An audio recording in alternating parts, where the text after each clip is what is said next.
Assalamualaikum warahmatullahi wabarakatuh.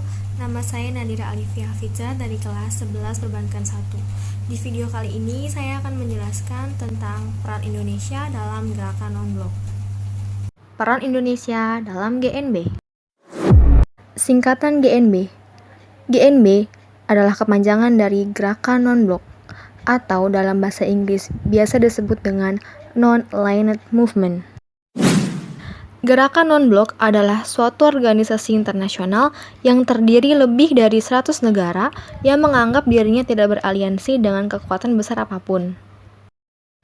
Bahasa sederhananya adalah Gerakan Non-Blok adalah organisasi internasional yang memilih untuk tidak bergabung dengan kedua kekuatan besar dunia, yaitu Blok Barat atau kubu Amerika Serikat dengan ideologi kapitalismenya dan Blok Timur atau kubu Uni Soviet dengan ideologi komunismenya.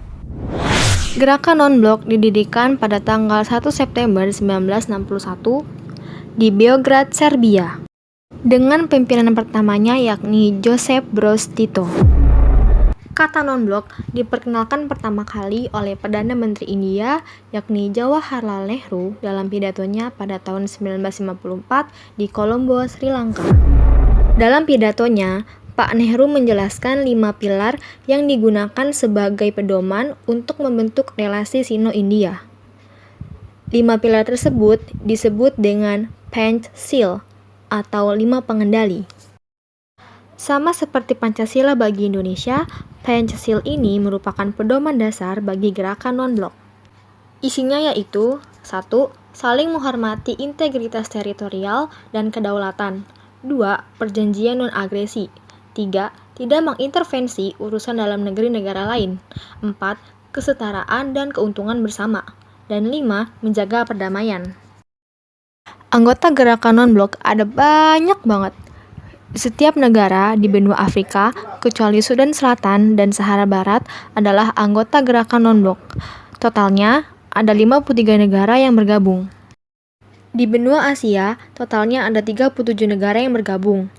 Semua negara ASEAN juga bergabung dalam gerakan non-blok, termasuk Indonesia.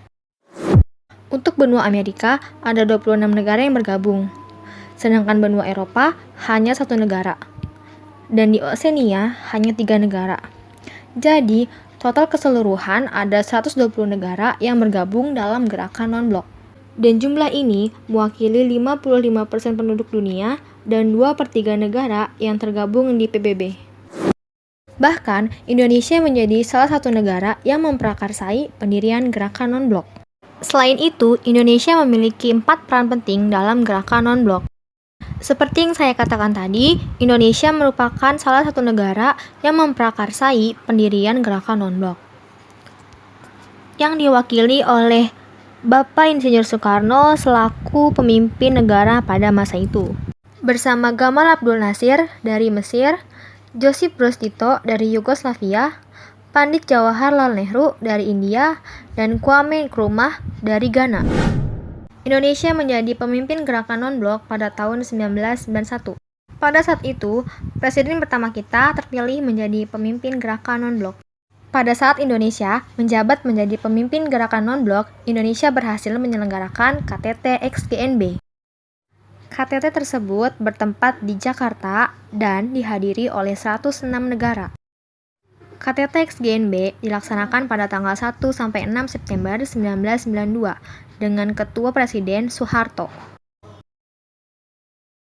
Para pemimpin dari negara-negara anggota gerakan non-blok mengakhiri KTT ini dengan melahirkan sebuah Jakarta Message atau pesan Jakarta. Ada beberapa pokok penting dari pesan Jakarta atau Jakarta Message. Gerakan non-blok berhasil membantu memperbaiki iklim politik internasional pada akhir Perang Dingin, yaitu dengan mempertahankan validitas dan relevansi non-blok. Gerakan non-blok akan membentuk kelompok untuk memainkan peran penting dalam membangkitkan kembali reinstrukturisasi dan demokratisasi PBB. Para anggota mendesak agar anggota Dewan Keamanan PBB membuang hak veto. Dan yang terakhir, Indonesia ikut memecahkan masalah-masalah dunia yang berdasar pada asas keadilan. Selain itu, Indonesia juga memperjuangkan hak asasi manusia dan tata ekonomi dunia yang berdasarkan pada asas keadilan. Salah satunya yaitu peran penting Indonesia dalam meredakan ketegangan di kawasan bekas Yugoslavia pada tahun 1991.